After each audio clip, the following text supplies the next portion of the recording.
Hello, this is Jim McKeeth, and welcome to this Code Rage 10 session, FireDAC and MongoDB, an introduction. This session was mostly designed by Dmitry Arefiev, the guy that designed and built FireDAC. I've made a few additions and a few tweaks in order to have this session fit well with the next session, which is a more advanced session on FireDAC and MongoDB. So this session's introduction to MongoDB, introduction to the way FireDAC works with MongoDB. In the next session, we're going to build on what we've learned here with some more advanced topics. So the plan is we're going to do an overview of MongoDB, talk about some of the new JSON and BSON RTL support, look at the FireDAC MongoDB API wrapping classes and datasets, and then do your questions and answers. So real quick, MongoDB is a leading NoSQL JSON document-oriented, highly scalable, simple setup, open source free database. A long list there. NoSQL is the class of databases because it doesn't use SQL. It uses a different way of querying the data. It stores documents. So instead of records, you have documents, and these documents are JSON, or actually they're BSON, which is a binary representation of JSON. Some slight differences in there. And it's designed to be highly scalable. So we see there on the right, we have a list of some vocabulary words, some differences. So instead of a table, we have a collection. Instead of a record, we have a document. Some of the big differences there. MongoDB runs on OS 10, Windows, Linux, and Solaris, and there's a couple other server databases that also supports, but those are the big ones. Someone usually asks, well, can I embed this on my Android device? Supposedly there's some hacks that you can do that, but it's not really designed for that. That's not the purpose of MongoDB. MongoDB is designed to be on a server and have the high availability and high scaling. So why would you want to use MongoDB? Oftentimes people talk about how fast it is, and it's designed with performance in mind. It's designed with scalability in mind. It's easy to scale across many computers. It's cluster friendly. So it's got a high availability for write-heavy operations. So if you're collecting a lot of data, it's really easy to work with. It's able to deal with really large data sets. One of the things that's kind of unique about it, though, is that it has location-based query support. So if you have data with latitude and longitude, you can actually do queries based on that latitude and longitude and get distances between locations and stuff like that.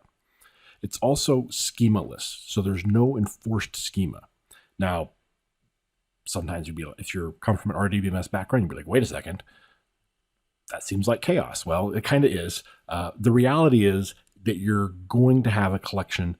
The things in the collection are going to have a lot of similar fields in there. Okay, so you're not going to have just completely random stuff in a collection, or at least you shouldn't. That would be bad because then you wouldn't be able to find the stuff you're looking for. But you're going to have similar things in there. Now, it makes sense when you have irregular data. Okay, so if you normally in a regular database, RDBMS, you're going to use normalization, right? So you're going to break apart things and put them in different tables so it's normalized. But let's say, for example, you have a product catalog, and in that product catalog, you have a car and clothes. Now, cars and clothes have completely different things that describe them, but they also have a number of similarities, right? They have a product ID, they have a price, vendor, so on and so forth. So some similarities, but a lot of things that are differences. So if you were to put that in an RDBMS, you'd be trying to normalize that data out into different tables, and it would get complicated. And what you end up with in that situation is an impedance mismatch, where it's like, this data makes sense as a single document, but as soon as I start breaking it apart into different tables, it no longer makes sense. The data becomes scattered. So that's one place that MongoDB really shines, is when you need to have that irregular data all stored in a document format. So MongoDB also is non-relational. There's no referential integrity. You can have references. You can say, hey, this record's someplace else, but you're never doing a join between two different collections. So that's another big difference. So real quick, it's worth stating this specifically. MongoDB is a different kind of database. Okay, it's better for certain usages and worse for others. You're not going to say, hey, I'm going to go through and replace all my existing RDBMSs with MongoDB, and now it'll be fast. Now it'll be scalable. That's not going to work. There's some advantages to MongoDB, and there's some advantages to RDBMSs. So there may be a situation where you were using an RDBMS where you should have been using a document-based solution like MongoDB. In that case, you could go back and re-architect it and use MongoDB and take some advantage of that. But if you're using something that required complex transactions, referential integrity, if you have a lot of SQL you're writing against it, those things no longer work with MongoDB. So switching to MongoDB means giving up all of that. This isn't about being a better database. It's about being a different tool to be in your tool belt for when you need data storage.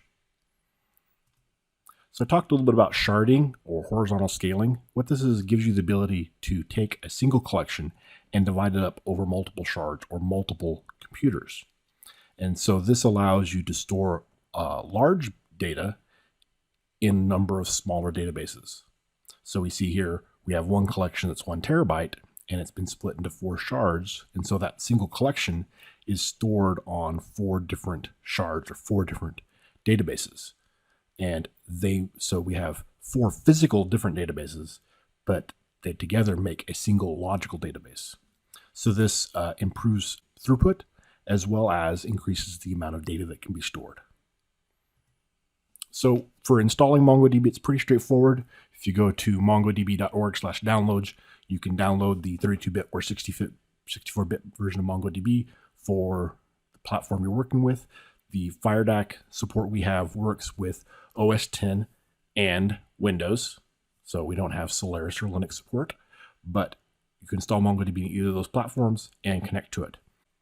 It's worth noting the default environment location for the data is C:\DB on Windows. I don't remember what it is on OS X.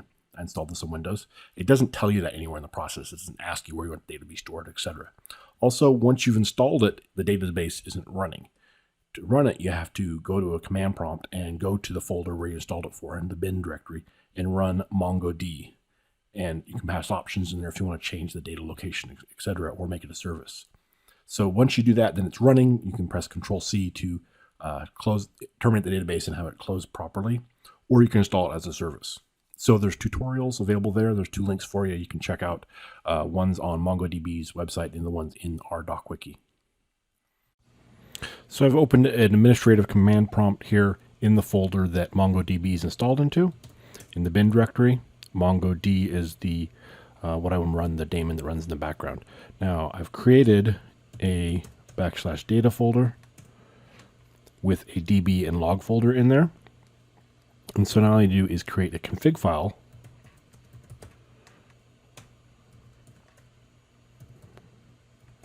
d.cfg, and this just specifies the system log folder. So it's the data log and the storage path. That's the default there. Once you've done that, then you can install MongoDB as a service. So if you don't want to install it as a service, you can just run MongoD, and this runs it in application mode, Control-C to terminate it. But if you want to install it as a service, then it's MongoD config C:\\. This needs to be an absolute path. Mongo config install. There we go. We've installed it as a service, and now I can do net start MongoD. Oh, it's MongoDB. There you go. MongoDB service has started successfully. There you go. Now MongoDB is running as a service on Windows, and you can work with it from there. So pretty straightforward. It's all covered in the documentation there. So let's talk about MongoDB documents. Really, NoSQL means no schema. A document is a collection and may have any sort of dynamic structure you want. Like I mentioned before, documents in a collection still normally have some common elements. So if it's a product catalog collection, right, a product collection, you're going to have a product ID or a price or something like those lines. You're not going to stick a employee in the product collection. That doesn't make any sense. There's nothing in common between an employee and a product. So all documents are BSON or binary JSON. What that adds is it's got more data types than JSON does. So JSON doesn't really have a lot of different data types or strict data types, whereas BSON does. It has lots of different data types to choose from. Also, because it's binary, it's more concise, which means for faster reading and writing and faster navigation. So a document is any valid BSON object. Each document has a unique _ID value pair. So that's the default primary key. Everything gets this _ID value. Any document keys can be indexed. So by default, ID is indexed, but you can index any key you want to. And any document key can be used to find a document. So since there's no requirement that every document has any specific keys, if you query for a document that doesn't have that key, you're not going to find it. You can replace an entire document in full or update an individual part of that document. The transactionality of MongoDB is limited to that single document update. So if you are updating a document, you updated, that's your transaction. You can't have a transaction over multiple documents, over multiple collections, etc. So in that regard, each document operation is atomic. You either write successfully or you don't write successfully. So the new RTL, BSON, and JSON port support that's been added in Seattle gives you some great functionality for working with the BSON and JSON documents that come from MongoDB. So we have the new JSON text writer and BSON writer, as well as a reader. And we also have this new Fluent style object builder, which makes it really easy to build a document it's called the Fluent format. And so it's where you are a lot less code, really, is what it comes down to, and it makes it more readable in the process. And then we also have a JSON iterator, which is a very fast forward-only JSON iterator. It doesn't go through and parse the entire JSON document out. It just reads it going forward. There's no going back. So it's great for just ripping through and reading through a document really quickly. Now, MongoDB specifically, we do have a Mongo document, and this represents a MongoDB document and provides additional functionality on top of just the idea of reading JSON. So it understands the specifics of what it is to be a MongoDB document. So for FireDAC, we have a new driver, it's called Mongo, and you can point it to a server. Now, that FireDAC MongoDB driver doesn't support SQL things like commands and FD queries, FD tables. So a number of these things that we're used to be able to use with other datasets, other databases with FireDAC do not work with the new Mongo driver because there is no SQL in MongoDB, right? It's called NoSQL. Also, the transaction doesn't make sense either because everything is atomic, or all document writes are atomic, but there's nothing beyond that. You can't create a larger transaction, so no need for transactions. You do still use the FD connection component. That's how you connect to the database. And then we have a number of new wrapper classes, as well as some new components that you can work as well. Also notice that you can use the local SQL, so you can actually get a result set from MongoDB into a dataset, a Mongo dataset, and then use local SQL to query against that. So if you still like your SQL and you want to do something with SQL and you can't figure out how to do it with the Mongo query, you can read it all into memory and then write SQL against it. That's really cool. That's a really great feature of FireDAC because it has this high level abstraction. That's something you're not going to get with other MongoDB implementations. You can also use the batch move to move data between MongoDB and other databases. So to create a document, this is the code that you would use in the MongoDB console. So this isn't Object Pascal or C++ code. This is MongoDB code. This is their query language that you would use. And you would type DB, which is the name of the database, restaurants, which is the collection, and then the operation you're doing here is an insert. And then you pass in this JSON document here. And so it's a name, address, and you notice the address has got an embedded JSON object within that, so it's the address object. And then you notice coordinates is actually an array of data within there. So that's some of the things you can do with MongoDB is it has this concept of embeddable objects and embeddable arrays. And so that's how you get around the fact that you can't do joins in MongoDB. Instead of normalizing your data out and then joining it back together in MongoDB, instead, you embed it all into this complex document. So the ID pair is automatically added. So notice we didn't specify the ID _ID value. That gets added automatically when we do an insert. Everything gets a unique ID in the database. You can also specify a write concern, and this will say what MongoDB guarantees at the end of a write operation. So you can do write concerns on databases, collections, or connections. For more information, you can check out the MongoDB documentation there. And it's just a way of further defining what you want it to guarantee for you. And then you can also do batch insertion, similar to the FireDAC array DML. So for reading data from MongoDB, instead of using SQL, instead of saying select star from restaurants, you would say db.restaurants. So DB is the database, restaurants is the collections. .find is operation. So we're finding, in this case, with an empty set, we're finding everything. So this is going to give us all the documents out of the restaurants collection. The second line there you see is going to give us just the restaurants with an address, a street address of 2 Avenue. So something worth noting here, first of all, it's address.street. It's because address was an embedded object. And so the address has a field, the address object has a field within it called street. And so this is referencing the address.street, a value of 2 Avenue. So this is a JSON document here we're passing in that defines what we're looking for. So it has this flexible selection criteria language, which is a JSON document. And then you can actually define this all together. You can define the projection, the match, and the sort. So there's a syntax you can go into that defines all of this, but we actually simplify it through FireDAC, which I'll show you a little bit. The projection is the select. So instead of saying, by default, what we're doing here, this is getting a select star, select asterisk, where we're getting all the columns. But the projection is where you can change and say, I only want these columns. The match is the where clause. And so that address.street : 2 Avenue, that's the match. And so there we're specifying we only want records that match that address.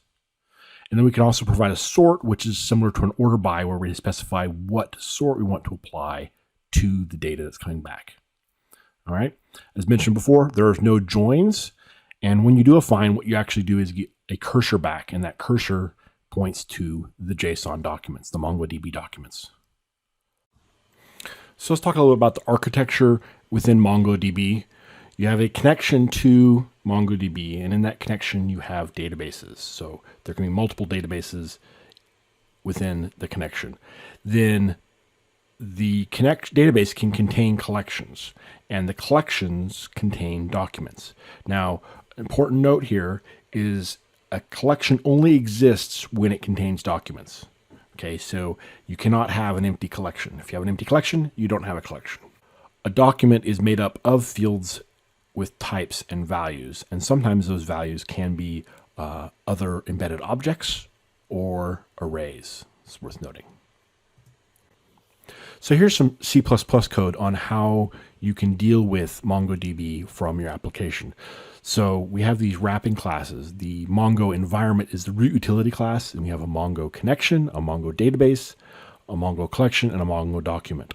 So the Mongo collection is where you do your CRUD operations, and then you're going to be either inserting documents or retrieving documents from that collection. We also have these Fluent style builders, the Mongo Insert, Update, Query, and Pipeline, that allow you to build commands that you use to interact with MongoDB. So this is a simple example showing you how you would connect to your MongoDB database. You've dropped down a TFD connection component on your form, and that FD connection specifies MongoDB as the driver, IP address of the server, username, password, whatever you need to connect to that server. And once you do, then you can cast it here to the T-Mongo connection. And this gives you a reference to the Mongo connection that you can then use to dig in and get to the database collections and documents. And also it gives you access to the T-Mongo environment. So here's an example doing a non-fluent insert. This is useful when you need an explicit reference to the document object. So we go to the T-Mongo environment and we get a new document. And once we have that document, then we build it up here. We add names.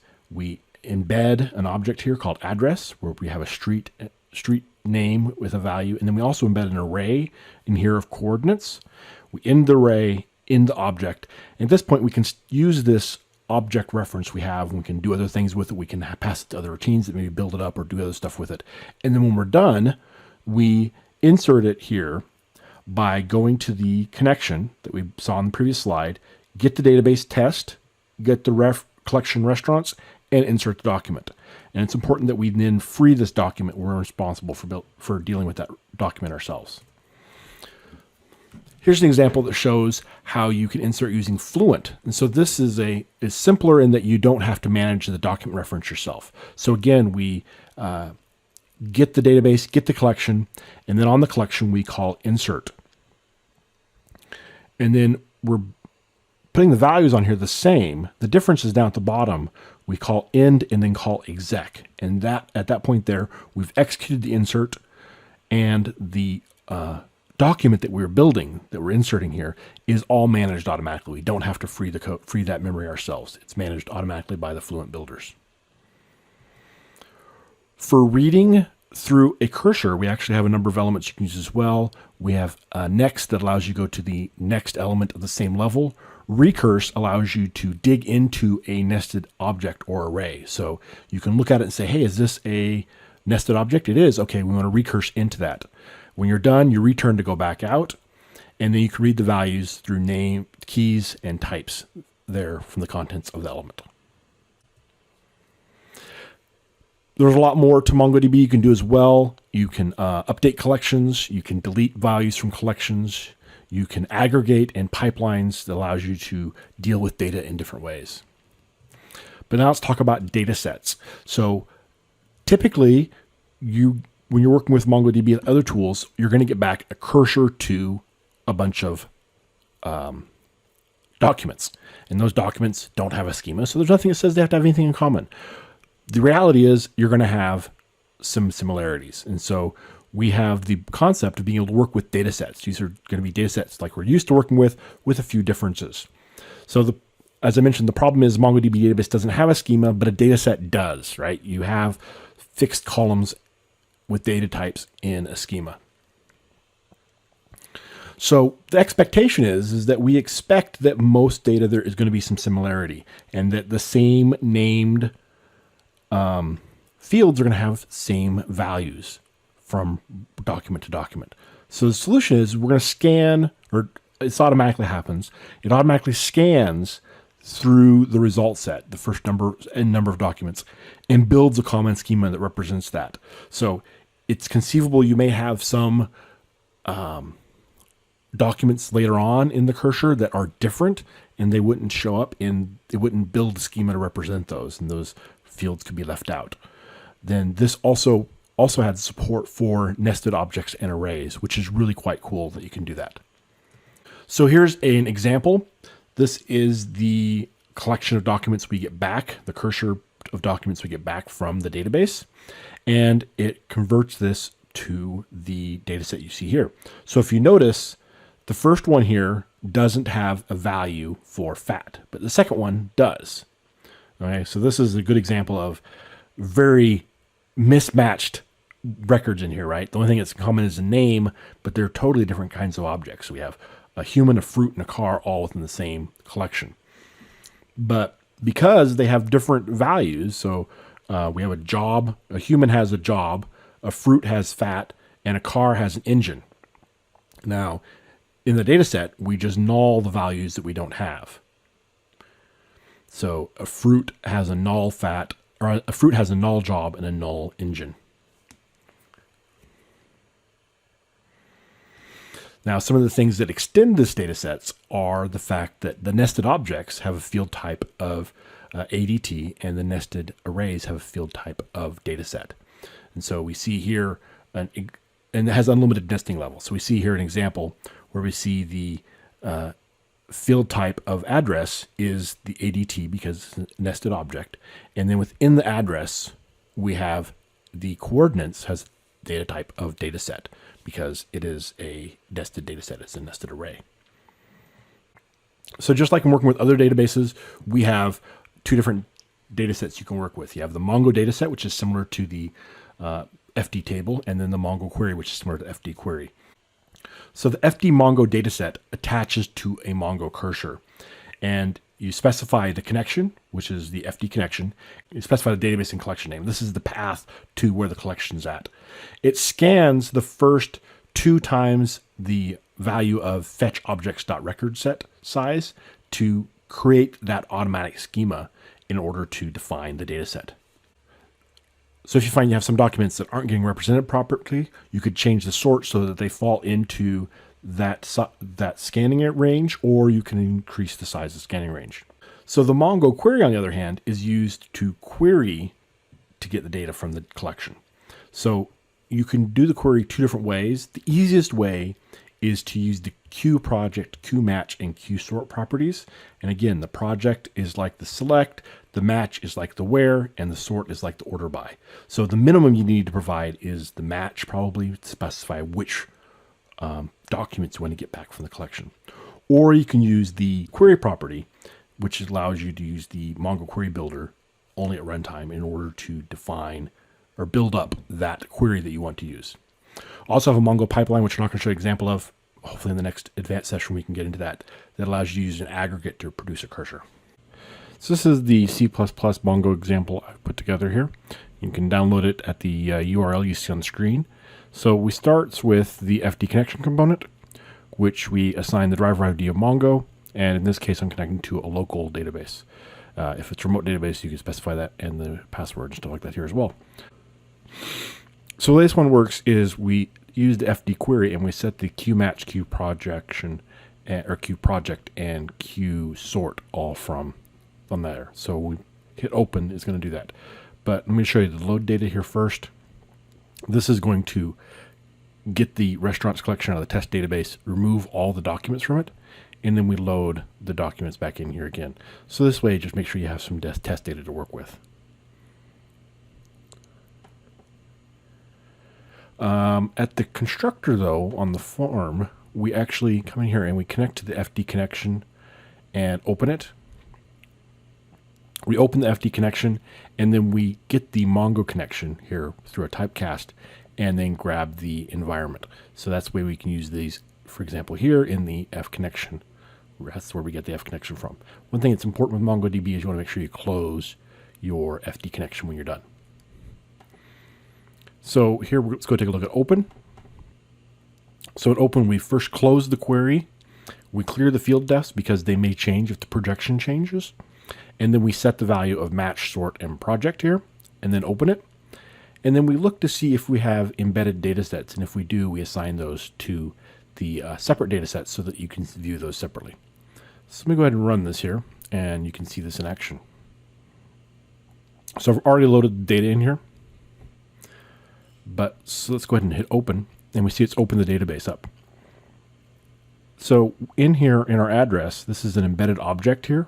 So you see how it's address and then has building, chord, street, and zip code. So so the grid's been expanded, and the dataset's been expanded to be able to deal with this kind of complex data. And then we have the coordinates are down here in this other grid, and the grade, which is over here a dataset, is down here as other grid as well. So that's why it's all visible, because these are separate datasets. Now I can actually double click on these as well and bring up a grid that pops up here. So that's the cool MongoDB, or that's the cool FireDAC features for working with MongoDB. But let me show you a little bit more here about how the match works. So with match, as I mentioned before, address.zipcode. So address.zipcodes. Address is an embedded object in here. If we just want to do cuisine, then we do cuisine without the dot on it. Also, the syntax, you typically do put quotes around the names of your fields, but if there's no dot in it, it's not required. You can get away without it, like I did there with cuisine. Now you'll notice this one here is using the not equal to operator, and that's to show the way you do some of these different operators. So if you're just wanting to do a match operation, then you can do it like this here. Okay, so this will give me all the Italian restaurants. Italian. But if you want to get the use an operator, so we'll use equals, which will be the same behavior.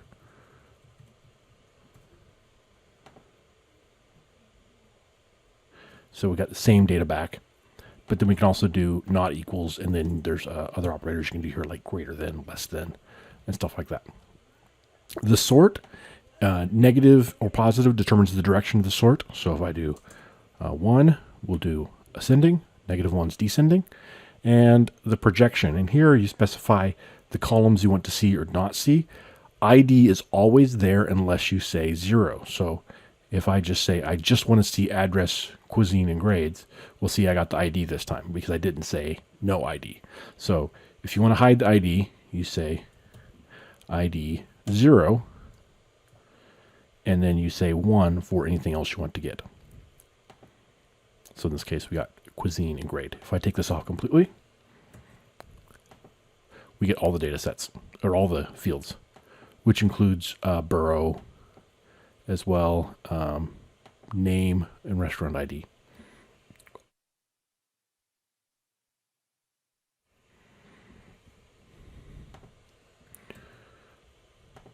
So there we go. So say you can remove the sort as well, and actually I can remove the match and get all the data. So any of these can be blank.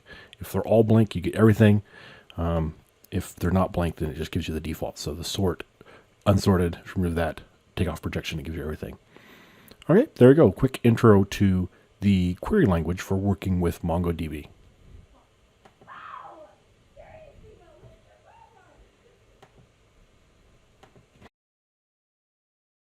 Hello, and thanks for joining. During this video, we'll take a look at ERStudio support for MongoDB, which began with ERStudio XE6. Now, I know one of the questions you're asking is how does a tool that's been used for relational database modeling go about modeling a NoSQL platform like MongoDB? Well, we went ahead and used slightly different notation, and we'll take a look at that as soon as we get into the data model. But first, let's go ahead and start by reverse engineering a MongoDB database. We'll begin by launching ERStudio Data Architect, and we'll reverse engineer MongoDB the same way we'd reverse engineer, say, Oracle. Let's go to File and New, Reverse Engineer, and we'll choose the native direct connection. Once you've done that, you'll see MongoDB in the drop-down menu alongside of Oracle, SQL Server, and these other supported platforms. We'll enter the data source host name and our database credentials here. Clicking Next will connect to that MongoDB, and we'll want to go ahead and choose a specific database out of that MongoDB to reverse engineer. So library in this case. And then what type of collections do we want to pull in? User and or system. In this case, we'll just choose user. On page 3, we can be very specific as to which collections we want to bring into our model. So if we wanted to remove patron, for instance, we could unselect it from the page here, although we'll want to bring in all 3 of these for our example. Page 4, you'll see some grayed out options because they're relational database specific. However, you can still infer domains and choose a layout option. Let's stick with orthogonal for this example. And once it's complete, we'll have both a logical and physical model. We're not too interested in the logical model because it's database independent.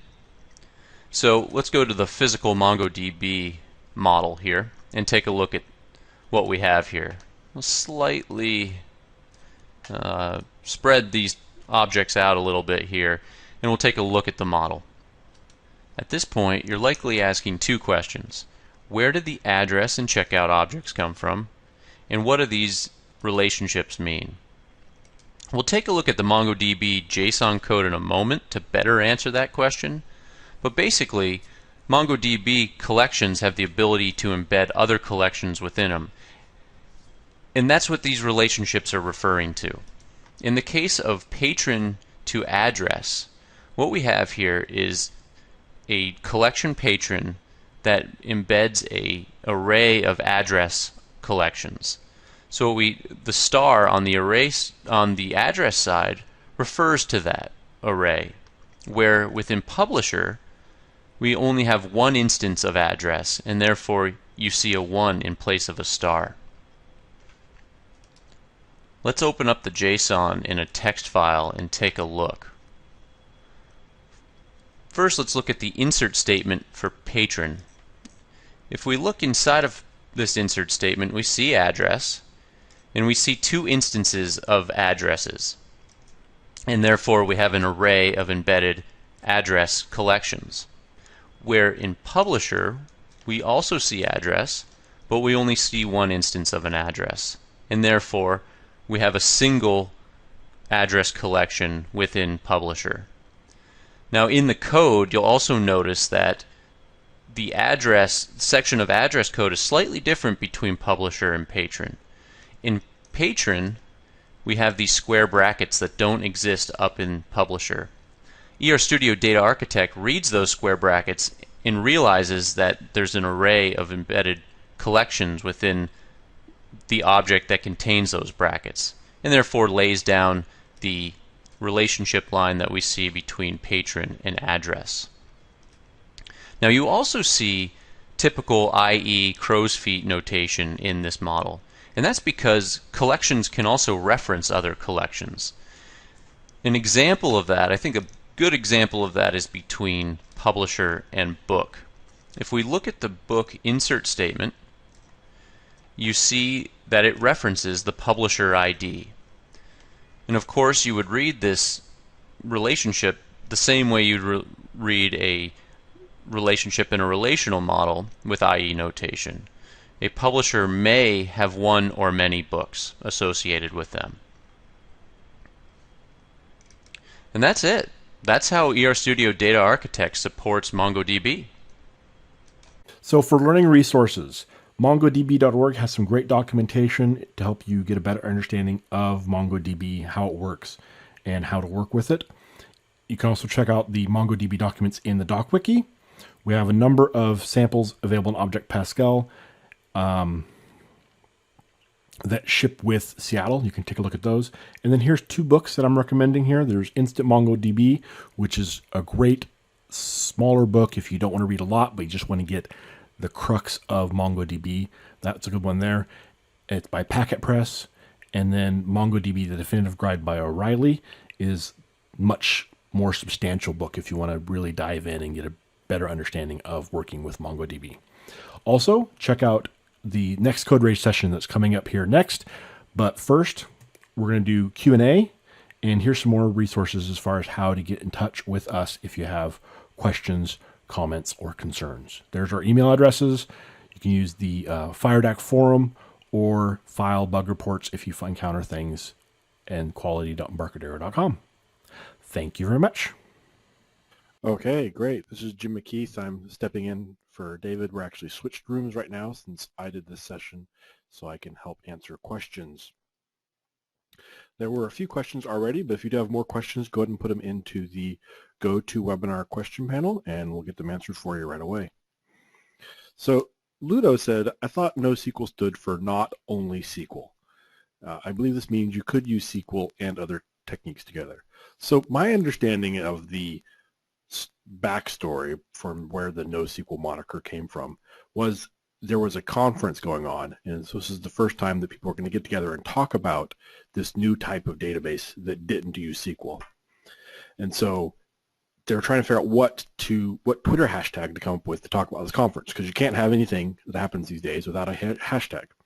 So they came up with the idea of NoSQL for not only SQL. So the conference was going to be not only about SQL databases, but about this new variety of databases that didn't use SQL.